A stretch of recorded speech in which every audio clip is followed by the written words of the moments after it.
Welcome to the Screen MDM Talks podcast hosted by me, Mancha Daswani. This week our sponsor is MD Media Biz. Hello, welcome to the Screen MDM Talks podcast. I am here talking all things Microdrama with Timothy O from COL. Hi, Timothy. Hi. Hey, good morning. Good evening to you. Thank you for joining me. So let's start with, there's obviously a lot of chatter about microdrama across the US right now. I think the coverage weirdly has been framed from a US perspective, which is fine. I'm in the US, but I think some people have forgotten where this trend came from. So let's start with just give us a broad overview of COL's really just sort of commanding position in this space, especially across Asia. Of course, first and foremost, thanks for having me. And you're absolutely right. Every day I have like 5 to 10 messages on LinkedIn asking me about microdramas, either in form of production, co-production, investment, and or even ideas. Somebody will be sending me scripts. So it's really interesting to be in the space where it's so dynamic and having conversations with a lot of media friends. They've never seen any growth like this in the last couple of years, and the last one was the disruption of OTT, to be frank. Talking about this microdrama and how it happened, I mean, COL, we are an IP company to start with. Essentially, 25 years ago, we started with digitizing novels and IPs, and that was where internet really took off. And then what we did was we used these digital IPs to start telling micro stories by putting them on telcos where you can receive messages with little chapters of stories, and you subscribe to it. And subsequently, the concept then evolved into obviously film, audiobooks and stuff. And we started making movies, and it was so expensive. And it was at a point, I think everybody was making films, everybody was making TV series. It takes years to conceptualize one and millions to make a good one. So in 2021, we started to have a conversation to say, hey, we have like millions of IPs. How can we put some of these IPs out to test to see whether if it could really work before even investing so much into it? So we started making shorter series, and it took off. These shorter series that cost a lot lesser, that were shot vertically, launched in 2021, and we launched this app called Yexiang in China and had a 20% market share very quickly. So 20% market share in China, it's massive. So yeah, and then we had our first international hire and expanded to the US, and that's how Real Short became incubated. So as it progresses to where it is today, obviously we have launched 4 other apps in the process of doing so. One of the most recent one would be Flare Flow that succeeded really quickly and really well, and also launched a microdrama division in China where we start producing these novels into the series, which we saw massive hits that did really well in China, and we are distributing it in the region too. So as a whole, I'm very, I would say, impressed by, as even I work for the company, but I'm very impressed by the scale of how they are doing things from a microdrama stand. I even told one of my team members, I said, typically an IT team in a company would usually just be working on supporting our IT, right? But our IT team actually works on AI microdramas. So the entire company is built with the mentality, how can we tell stories with the space that we know? And everything is microdrama. That's so interesting. Now, I want to talk to you about the new distribution division because I think that's fascinating. But let's talk about Firefly. You had sort of breakout success. Tell me sort of why? Why do you think it worked so well and so quickly? So it charted really quickly. So, everybody tells me you need to pay money to chart, right? Like, it's like paying to get a song up there. But for people to actually go download it and watch it, and for it to chart, it's a whole new, it's not just about paying for it. You need to market right. So the ability, I think, and the knowledge of using data to produce content, and this has been a shift in the storytelling. I would say the evolution of storytelling is how it charted and how it became so successful. So in the past, right, when you write a film, and I used to be a filmmaker, we write a Mm, film based on what we think is the best narrative, or we think is the most that creates a moment, or that tells the best story. But because we have so much data point, and we are a platform owner for the last 5 years since Microdrama started, we know yeah. exactly when um, people actually start paying, when do they stop dropping off. So the stories and scripts are written with data points based on Huh. age group, audience segmentation, location.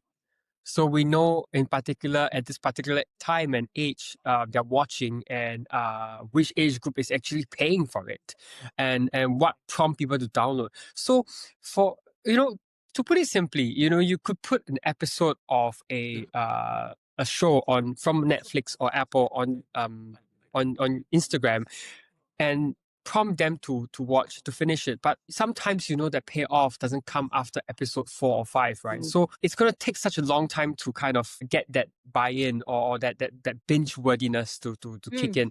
But for people to have the impulsive psychology to have that, you really need to know the audience. And that's, I think, the real success comes in really understanding what the audience wants.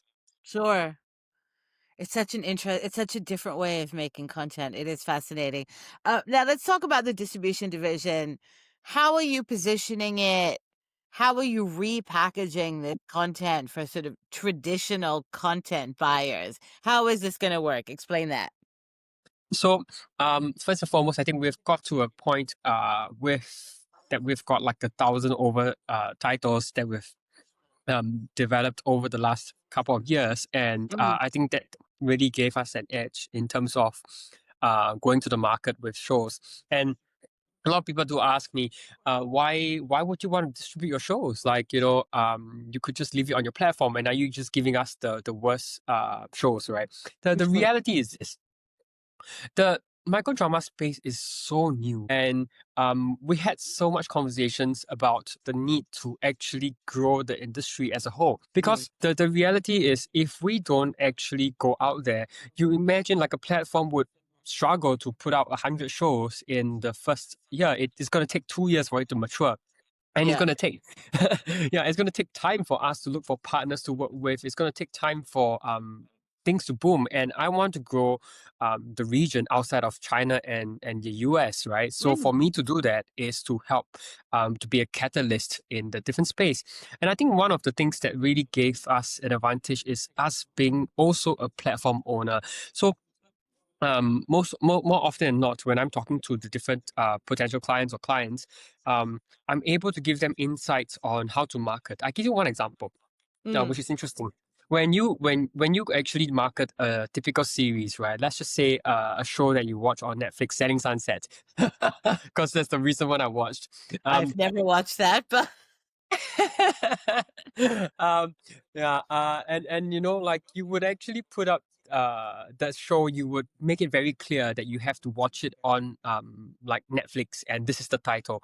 But with microdrama, sometimes you're ambiguous about the title because you want people to download immediately because the brands are new. right. Because if you make it very clear, people go search for the show, right? And then Yeah. they end up on a pirated website. Or or they Right. go into some spaces. But if you can't find it, you don't really know which actor is this. You want to download it. You have to download it, right? You have to go, oh my God, I saw this, right? And I need to download it. So once you get into that head space, that marketing is very different. So why I mentioned that was because I'm able to then sit down with clients to say, look, don't just buy like shows, but you need to think about how you market it and how you Mm, use it to attract customers. And my conversations differ very differently from either a OTT platform to a new platform creator, because most of the time the buyers are actually not from the traditional media space. They are right. coming from gaming, they're coming from tech Mm, investment, they pivot from other spaces and places because right. they know where the money is, right? So they have no idea in terms of like what content acquisition is about, how do you market and stuff. So I have to help them. And with OTT platforms, as you can imagine, the subscription model and the vertical format is quite different. It's not a case where you Sure. put a series on a vertical mode, right? So Mm, my advantage is the ability to then sit down with them to say, look, this is how you then introduce your content to your audience. I met up with a UAE platform owner, and they are basically a traditional OTT platform, and they want to expand into it. And my question to them was, instead of saying, please buy this library, I said, what's your objective? Are you here to because you're worried that people will actually move away from your platform to watch shorter dramas, or are you trying to expand your reach? Because yeah, the audience are different, right? People who watch microdramas are people who are watching it on their own. They're watching it when they're in the yeah, bus, traveling, sitting in the bed. They're not sharing it with the whole family. But yeah. if you're an OTT platform, you typically will put on a show where you're having dinner and everybody would come as well, Mm, right? So the screen usage is different. So it really depends on your strategy and the content changes. So I really enjoy the part where I could not just come in and just sell the shows, but really have conversations and, like you said, like shape the how it looks like in different space. sure. Um, I mean, you mentioned your tech team sort of helping with sort of AI led microdramas. How much of this is AI led right now in terms of the talent? This is such an interesting question, and also pretty controversial in many Yeah. sense, because of how AI is so easy to produce something with AI. I even look at some of these ads that I see, and I go, "Oh, is this AI or is this a real person?" When we use AI, to be very frank, we are very, very advanced in AI because Yeah. um, we've actually developed tools a couple of years ago before even ChatGPT was mature, where you could actually write novels with AI. And we've adapted that app, which is called Xiaoyao in Chinese, and it's even available in English now, to produce microdrama scripts, and original scripts, right? Using AI.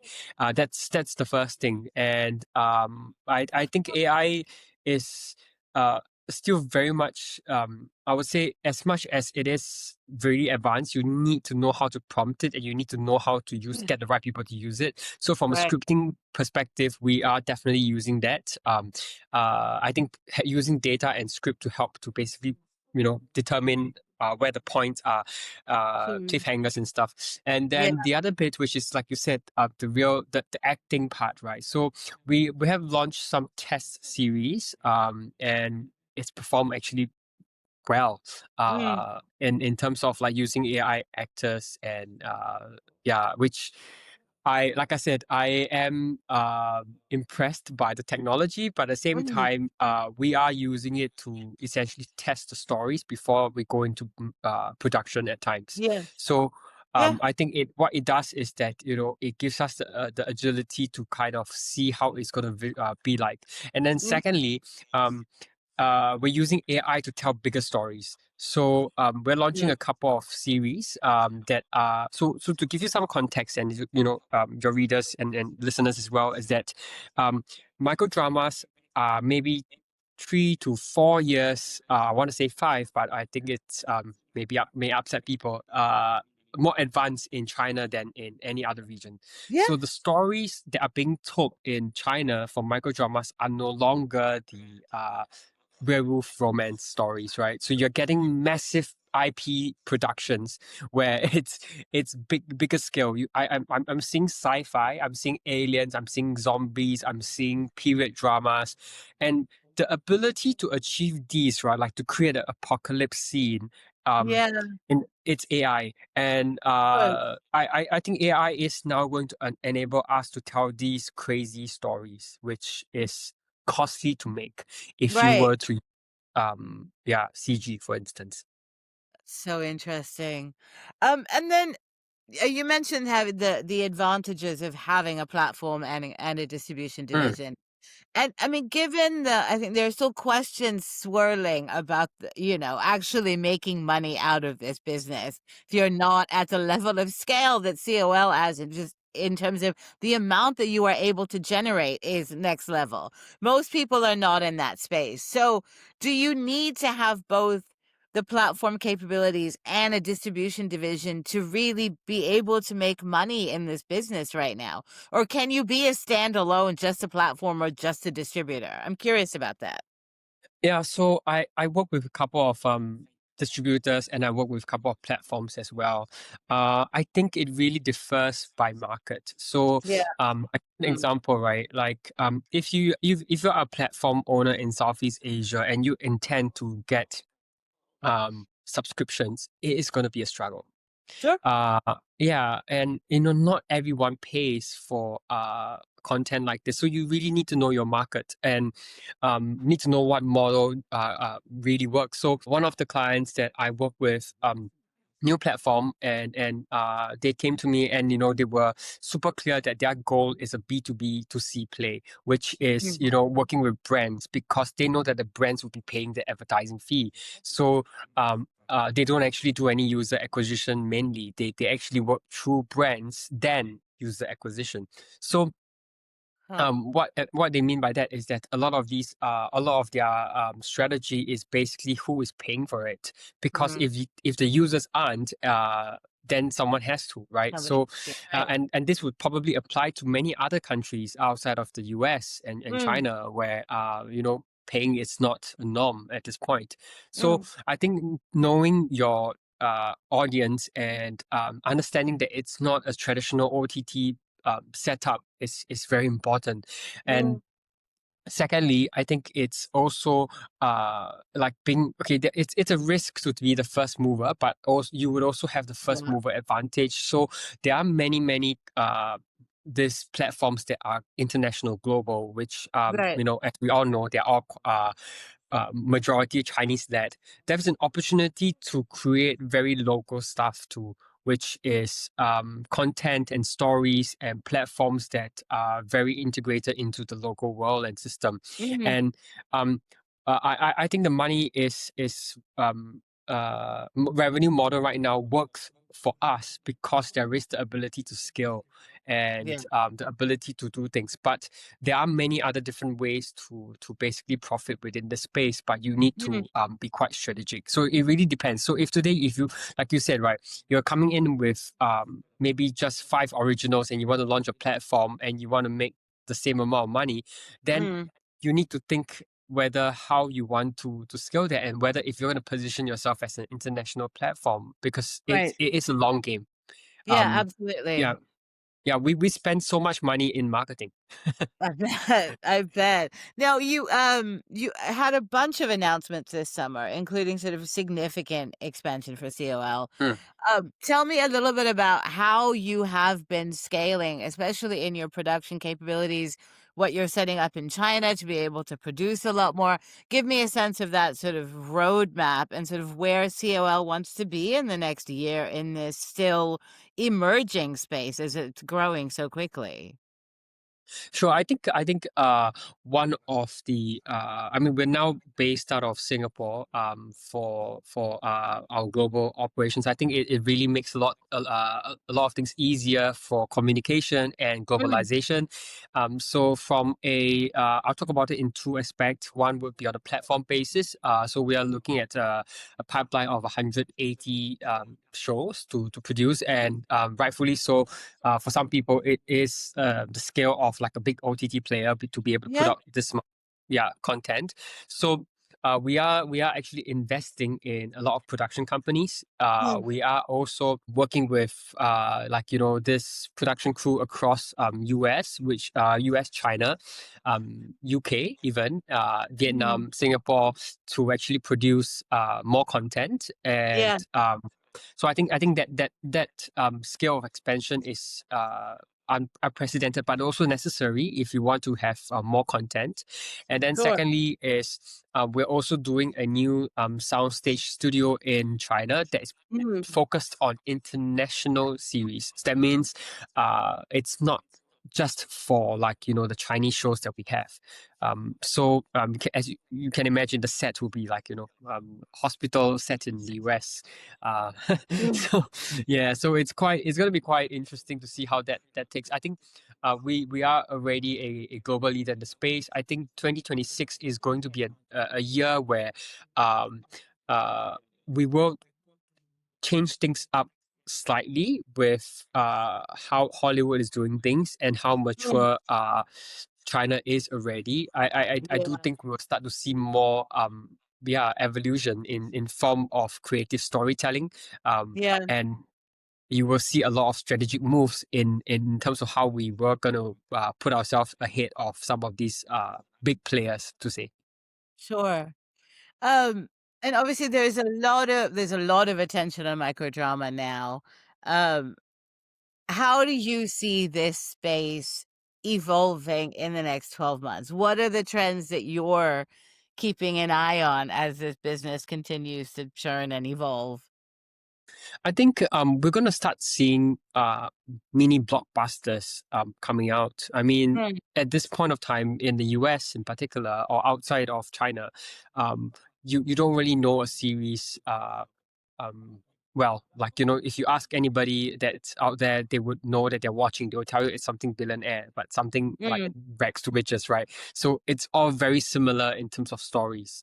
But I think one of the things that would really take shape is we'll start seeing blockbuster IPs, whether if it's going to be uh adapting a popular IP from something that we know and see on TV or mm, film into a microdrama format, or something original will come out of it and become a hit to really solidify this genre, so to say, within the space. mm, I think we're waiting for that breakout hit to happen, mm. where everybody is going to be talking about it, like the Squid Games of Netflix. Yeah. Right, So I think right. I think that's what's going to happen in the next year, and I also think that we're going to start seeing a lot more expansion to male content.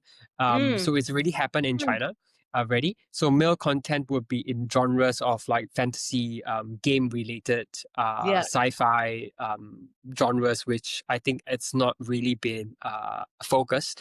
Mm, And we will also start seeing more localized storytelling. There we will start seeing African American stories. We'll start seeing Indian stories, mm. immigrants and stuff like this. Which right now, let's face it, the stories right now that are being told are very replicated, right? Because everybody sees a formula and they're trying to do the same thing again and again. Sure. So we're gonna. I think competition will push people to innovate. Right. Absolutely.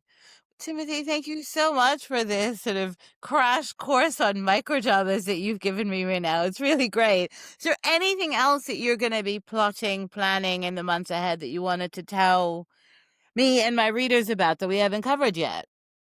Yeah, I think one of the main thing for me is like distribution. I am Mm, really excited to look at how to do that within originally. I think early conversations has showed me this word. I think you see this a lot. Experiment. mm, Everybody is experimenting, testing. yeah, I I am like, I'm not gonna I'm not gonna say that I'm like the super expert in this space, but I would love to take this experiment with people, because I think that we've really got the understanding of that space and how we've actually, helped this, even the apps mature, either regionally, globally, or within China itself. So mm, I would love to have conversations with people to see how we can uh, turn experiments into revenue, because yeah, experiments don't usually feed people, right? And like I hope we see more of these lesser of experiment stories in coverage, but more of right, like success stories next year. And I would love to be a yeah. part of it. Good stuff. Well, I have no doubt you will be. This has been an absolute delight. Thank you so much for joining the Screen MDM Talks podcast today. Thank you for having me. See you around. for listening to the Screen MDM Talks podcast hosted by me, Mantra Daswani. Kate Roach is our VP of Global Ad Sales and Business Development. Production was done by Anand Patel. Musical score performed and composed by Jahan Raymond.